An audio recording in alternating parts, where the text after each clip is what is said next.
Hi friends. మనం ఇంతకుముందు వీడియోస్‌లో మ్యాథ్స్ క్వెషన్ పేపర్స్ పెట్టానండి సీటెట్‌కి సంబంధించి ప్రీవియస్‌వి.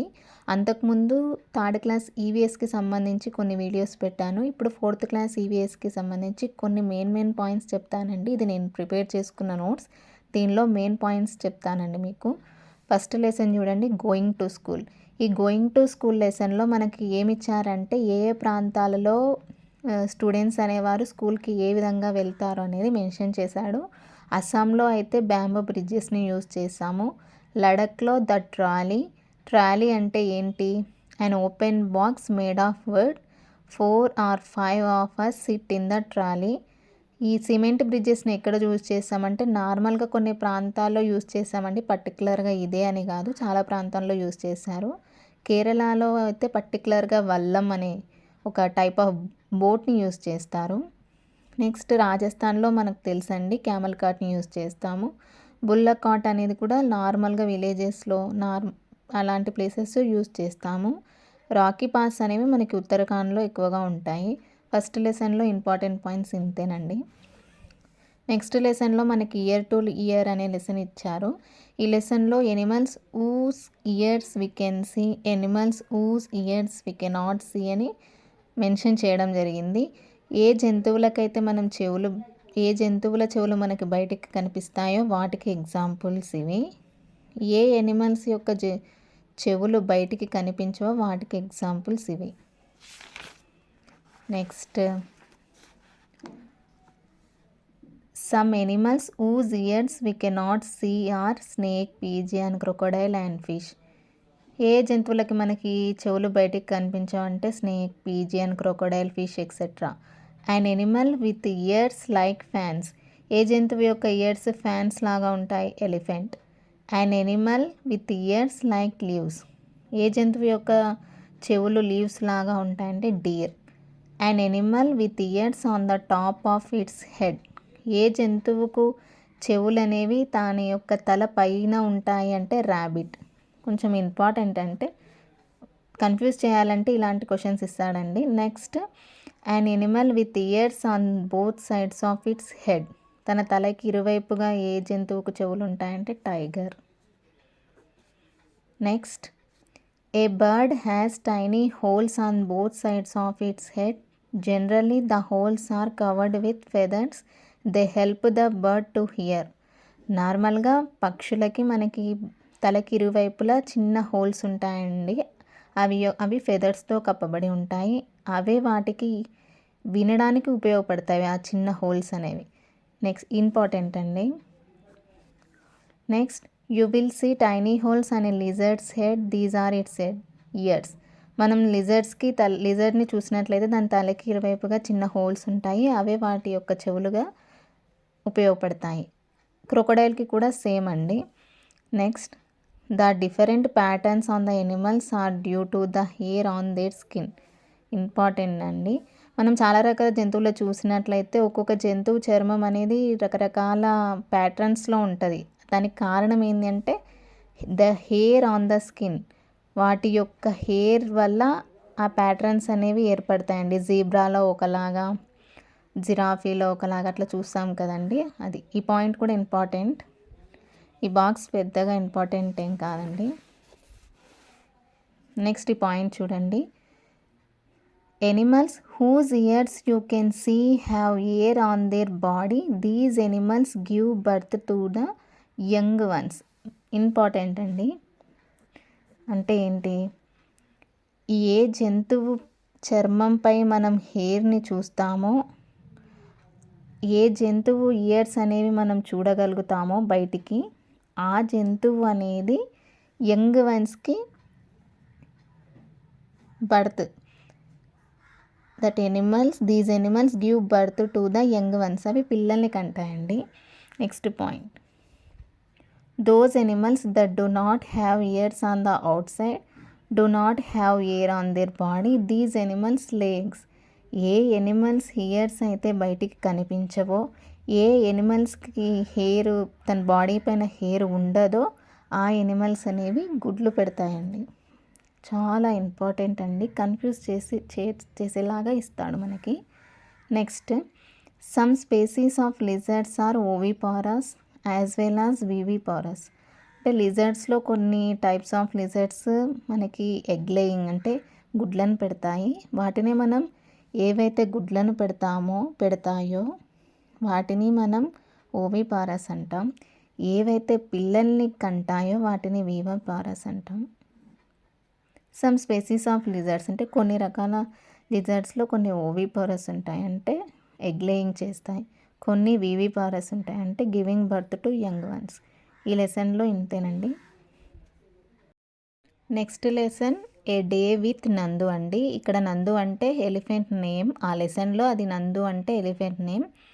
An adult elephant can eat more than 100 kgs of leaves and twigs in one day. ఒక adult elephant అనేది ఒక రోజులో 1 డేలో more than 100 kgs of leaves and twigs అనేది తింటుందండి. వెరీ వెరీ ఇంపార్టెంట్ అండి. అంటే ఎలా ఇస్తాడు ఇవన్నీ అంటే ఈ పాయింట్స్ అన్నీ ఇస్తాడండి. ఈ డే విత్ నందుకు లెసన్లో ఎలిఫెంట్కి సంబంధించి అన్ని పాయింట్స్ ఇచ్చి దీనిలో కానిదేది అయినవేవి అని అలా అడుగుతాడు. మనం మొత్తం చదవాల్సి ఉంటుంది. An adult elephant can eat more than 100 kgs of leaves and twigs in one day. అంటే ఇక్కడ 100 అని ఉంది కదా, ఇక్కడ 200, 150 అలా కన్ఫ్యూజ్ చేసేలా ఇస్తాడు. Next point, elephants sleep for only 2 to 4 hours in a day. ఆ ఎలిఫెంట్స్ అనేవి రోజులో 2 to 4 hours మాత్రమే పడుకుంటాయండి. ఇక్కడ కూడా కన్ఫ్యూజ్ ఏంది 3 to 4, 5 to 6 అలా ఇస్తాడు. Next, elephants love to play with mud and water. ఎలిఫెంట్స్కి వాటర్లో మడ్లో ఆడుకోవడం అంటే ఇష్టం. The mud keeps their skin cool. ఆ మడ్ ఏం చేస్తుంది అంటే వాటి యొక్క స్కిన్ని కూల్గా ఉంచుతుంది. Their big ears also work like fans. Elephant యొక్క చెవులు, ఆ పెద్ద చెవులు అనేవి వాటికి ఫ్యాన్స్ లాగా యూజ్ అవుతాయి. The elephants flop these to keep themself cool. ఆ రెక్కలతోటి ఇలా ఊపుకుంటూ దాని యొక్క బాడీని అనేవి కూల్గా ఉంచుకుంటాయి. ఈ అన్ని పాయింట్స్ ఇంపార్టెంట్ అండి. నెక్స్ట్,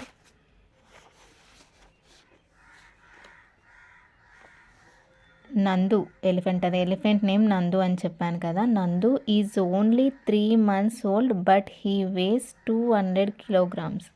ఈ నందు ఎలిఫెంట్ అనేది ఓన్లీ 3 months ఓల్డ్ అండి. But he weighs 200 kilograms. కానీ దాని యొక్క బరువు 200 kilograms. Next, an elephant herd has mainly females and baby elephants. ఈ ఎనిమల్స్ యొక్క గుంపు అనేది only female elephants and baby ఎలిఫెంట్స్ని మాత్రమే కలిగి ఉంటుంది. The oldest female is the leader of the heard. ఆ ఏనుగుల గుంపులో ఓల్డెస్ట్ ఫీమేల్ ఎలిఫెంట్ అనేది దాని యొక్క నాయకురాలిగా ఉంటుంది, ఆ గుంపు యొక్క నాయకురాలుగా ఉంటుంది. A herd may have 10 to 12 female elephants and young ones. ఒక ఏనుగుల గుంపు అనేది 10 నుంచి 12 ఫీమేల్ ఎలిఫెంట్స్ని మరియు దాని యొక్క పిల్లల్ని మాత్రం కలిగి ఉంటుంది. Male elephants live in the herd till they are 14 to 15 years old. Male elephants అనేవి ఆ ఏనుగుల యొక్క గుంపులో 14 నుంచి 15 సంవత్సరాల వయస్సు వరకు ఉండి తర్వాత ఆ గుంపుని వదిలి వెళ్ళిపోతాయండి. ఇవి ఈ డే విత్ నందు లెసన్లో మెయిన్ పాయింట్స్. అన్ని పాయింట్స్ ఇంపార్టెంట్ అండి, కన్ఫ్యూజ్ చేసేలా ఇస్తాడు, అన్నీ చూసుకోవాలి. నెక్స్ట్ లెసన్ వచ్చేసి the story of Amrita. Khejadi village is near Jodhpur in Rajasthan అండి. ఈ కెజాడి విలేజ్ అనేది రాజస్థాన్లోని జోధ్పూర్కి నియర్గా ఉంటుంది. కెజాడి విలేజ్ అనేది. The village got its name because of the many khejadi that grow there. ఈ మెనీ కెజాడి ట్రీస్. ఈ కెజాడి విలేజ్కి ఆ పేరు ఎందుకు వచ్చింది అంటే అక్కడ చాలా కెజాడి ట్రీస్ ఉండడం వల్ల, అక్కడ పెరగడం వల్ల ఆ ఊరికి ఆ పేరు వచ్చింది. In Khejadi village even today almost 300 years later the people of this area called Bishnois continue to protect plants and animals. ఈ కెజాడి విలేజ్లో కొంతమంది ఉంటారండి, వారిని బిష్నాయ్స్ అంటాము. ఈ వీళ్ళు ఏం చేస్తారంటే continue to protect plants and animals. అక్కడ ఉన్న ఎనిమల్స్ని ప్లాంట్స్ని ప్రొటెక్ట్ చేస్తూ ఉంటారు. ఈ కెజాడి విలేజ్లో ఉంటే కొంతమంది పీపుల్, వాళ్ళని మనం ఏమంటామంటే బిష్నాయ్స్ అంటాం. నెక్స్ట్ ఇది మోస్ట్ ఇంపార్టెంట్ అండి. అన్ని పాయింట్స్ ఇచ్చి కానిదేది అయిందేది అవి అలా అడుగుతారు మనల్ని. చూడండి, the khejri tree is found mainly in desert areas. ఈ కెజాడి రాజస్థాన్ అంటేనే desert area.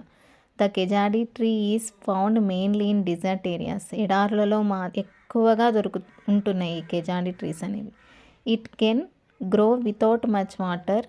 It's bark is used for making medicines. People cook and eat its fruits. Its wood is such that it will not be affected by insects. Animals in this area eat the leaves of the కెజాడి tree and children like you play in its shade. ఈ khejri tree అనేది ఎక్కువగా desert ఏరియాలలో ఉంటుంది. ఇది తక్కువ water ఉన్నా పెరుగుతుంది. దాని యొక్క బార్క్ అనే దాన్ని మనం ఎందుకు యూజ్ చేస్తామంటే మెడిసిన్స్కి తయారు చేయడానికి యూజ్ చేస్తాము. చాలామంది పీపుల్ ఇది కెజాడి ట్రీ యొక్క ఫ్రూట్స్ని తింటారు. ఈ కెజాడి ట్రీ యొక్క వుడ్ అనేది ఇన్సెక్ట్స్ ఏం చేయలేవండి ఆ వుడ్ని, ఈ కెజాడి ట్రీ యొక్క వుడ్ని. Animals in this area eat the leaves of the khejri tree. ఆ కెజాడి ట్రీ దగ్గర ఉన్న జంతువులు ఈ కెజాడి ట్రీ యొక్క లీవ్స్ని తింటాయి. పిల్లలు ఆ చెట్టు కింద ఆ చెట్టు నీడలో ఆడుకోవడానికి ఇష్టపడతారు. చాలా ఇంపార్టెంట్ అండి ఈ కెజాడి ట్రీ అనేది. చూసుకోండి, కెజాడి విలేజ్ అనేది ఎక్కడుంది అంటే near Jodhpur, Rajasthan.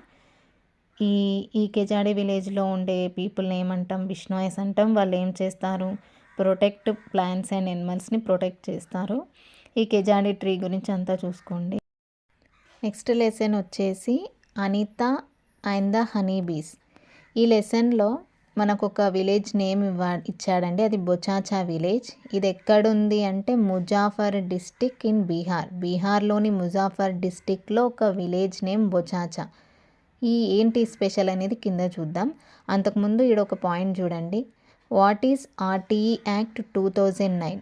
RTE act 2009 మనకి ఏం చెప్తుంది అంటే this provides the right of free and compulsory education to each child aged 6 to 14 years.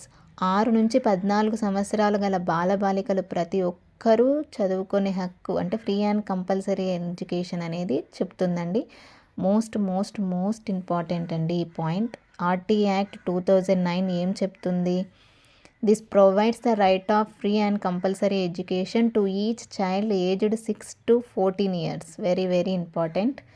చూడండి నెక్స్ట్, ఈ బొచాచా విలేజ్ అనేది ఎక్కడుంది? ముజాఫర్ డిస్టిక్, బీహార్లో ఉంది. కన్ఫ్యూజ్ చేయడానికి ఇస్తాడండి, ఇవన్నీ గుర్తుపెట్టుకోండి. కెజాడి విలేజ్ ఎక్కడుంది మనకి? Near Jodhpur, Rajasthan. And Bochaha village ఎక్కడుంది? Muzaffar district in Bihar. Next, ఏంటి బొచాచా విలేజ్ మనకి ఏం చెప్పిండ్రు ఈ లెసన్లో అంటే, ఈ Bochaha village there are many litchi trees in our area. అంటే ఈ బొచాచా విలేజ్లో ఎక్కువగా లిచీ ట్రీస్ అనేవి ఉన్నాయి. Honey bees are attracted to the litchi flowers. Important అండి. హనీ బీస్ ఉంటాయి కదండి, తేనెటీగలు, అవి ఈ లిచీ ఫ్లవర్స్కి ఎక్కువగా అట్రాక్ట్ అవుతాయి. I found that honey bees lay their eggs from October to December. This was the best time to start beekeeping. Very important అండి points అన్నీ. Honey bees lay their eggs from October to December. ఈ honey bees అనేవి గుడ్లు పెట్టడానికి ఏ season అంటే ఏ months season best అంటే అక్టోబర్ టు డిసెంబర్. కన్ఫ్యూజ్ చేస్తాడండి, ఇవి మంత్స్ నేమ్ చేంజ్ చేసి బాగా గుర్తుపెట్టుకోండి. అక్టోబర్ టు డిసెంబర్ మధ్యలో హనీ బీస్ అనేవి వాటి యొక్క లే దేర్ ఎగ్స్ అంటే ఎగ్స్ అనేవి పెట్టడానికి ఈ యొక్క అక్టోబర్ టు డిసెంబర్ అనేది చాలా వెరీ ఇంపార్టెంట్ టైం అండి. The lychee trees come to flower in February. ఈ లిచీ ట్రీస్ అనేవి అంటే ఫ్లవర్స్గా ఫామ్ కావడానికి ఫిబ్రవరిలో అవుతాయండి అవి. ఇదంతా అంత ఇంపార్టెంట్ ఏం కాదండి. ఇది చూడండి మళ్ళీ, ఎవ్రీ బీ హ్యావ్ యాజ్, ఇది ఇంపార్టెంట్ అండి. Every bee have as one queen bee that lay eggs. There are only a few males in the hive. Most of the bees in the hive are worker bees. These bees work all day. They make the hive and also look after the baby bees. They fly around the flowers in search of nectar. When one bee finds flowers with nectar, it does a special kind of dance by which the other bees can know where the nectar is. ఈ behave అంటే తేనెటీగల గుంపులో ఒక queen be ఉంటుంది, అది లెగ్స్ని పెడుతుంది.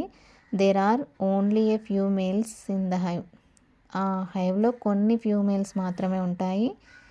చాలా బీస్ అనేవి వర్కర్ బీస్గా పనిచేస్తాయి. అవి డే మొత్తం పనిచేస్తాయి. నెక్టార్ కోసం సెర్చ్ చేస్తాయి. ఒక హనీ బీ అనేది నెక్టార్ని ఫౌండ్ చేసినట్లయితే, కనిపెట్టినట్లయితే అది స్పెషల్ కైండ్ ఆఫ్ డ్యాన్స్ చేస్తుంది. దాని ద్వారా మిగతా బీస్ అనేవి ఎక్కడ నెక్టార్ ఉందో తెలుసుకుని అక్కడికి వెళ్ళి నెక్టార్ని కలెక్ట్ చేసుకుంటాయి. ఇంపార్టెంట్ అండి, చూసుకోండి.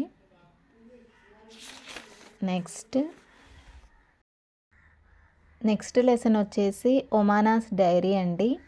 ఇక్కడ ఒక విలేజ్ నేమ్ చూడండి. Gandhigram is a village in Kutch, Gujarat.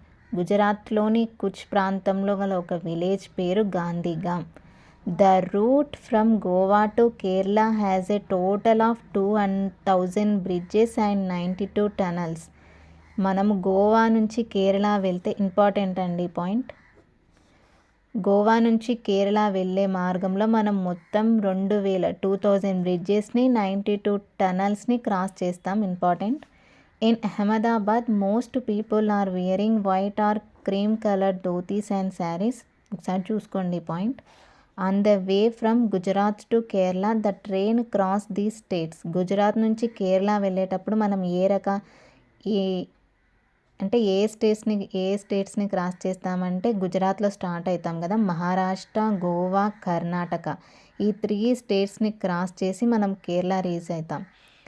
ఇస్తే ఇవ్వచ్చండి సీక్వెన్స్, ఒకసారి చూడండి. గుజరాత్ నుంచి కేరళ వెళ్ళేటప్పుడు మనం ఏ స్టేట్ని క్రాస్ చేస్తాము ట్రైన్లో అంటే మహారాష్ట్ర, గోవా, కర్ణాటక. గుజరాత్ నుంచి మహారాష్ట్ర, అటు నుంచి Goa, Goa to Karnataka, Karnataka finally Kerala. Next point, ఇక్కడ కొన్ని లాంగ్వేజెస్ ఇచ్చారు. అవి ఎక్కడ ఏ ఏరియాలో మాట్లాడతామో ఇచ్చారు. మలయాళం ఎక్కడ కేరళలో మాట్లాడతాము, కొంకణి గోవా, మరాఠీ మహారాష్ట్ర, గుజరాతీ గుజరాత్, కన్నడ కర్ణాటక. ఇంపార్టెంట్ అండి, ఏ లాంగ్వేజ్ ఏ స్టేట్లో మాట్లాడతాం అనేది ఇంపార్టెంట్, చూసుకోండి. మలయాళం వచ్చేసి కేరళ, కొంకణి గోవా, మరాఠీ మహారాష్ట్ర, గుజరాతీ గుజరాత్, కన్నడ కర్ణాటక. ఇక్కడ చూడండి, mother's elder sister is called valiyamma. Mother's mother is ammumma in Malayalam. మలయాళంలో మదర్స్ యొక్క ఎల్డర్ సిస్టర్ని మనం వలియమ్మ అంటాం. మదర్స్ మదర్ని అమ్ముమ్మ అంటాం మలయాళంలో. అలాగే కొన్ని ఇక్కడ చూడండి, yours mother's sister called masi, your mother's mother called nani, your father's sister called bua, your father's mother called dadi. ఎక్కడ ఇలా ఏ ప్లేస్లో పిలుస్తాము అంటే these are the names which are generally taken in northern ఇండియాలో మనం ఇలా పిలుస్తామండి. మన మదర్ యొక్క సిస్టర్ని మాసి అని, మదర్స్ యొక్క మదర్ని నాని అని, ఫాదర్ యొక్క సిస్టర్ని బువా అని, ఫాదర్స్ యొక్క మదర్ని దాది అని పిలుస్తాం. ఒకసారి చూసుకోండి. ఈ వీడియోస్ అయితే మీకు నచ్చినట్లయితే please like, share and subscribe my video అండి. మీరు లైక్ చేసినట్లయితే నాకు సపోర్ట్గా ఉండి నేను ఇంకా వీడియోస్ చేస్తాను. నెక్స్ట్ వీడియోలో మనం 4th క్లాస్ ఈవీఎస్కి సంబంధించి ఇంకా కొన్ని పాయింట్స్ డిస్కస్ చేద్దాము. Okay friends.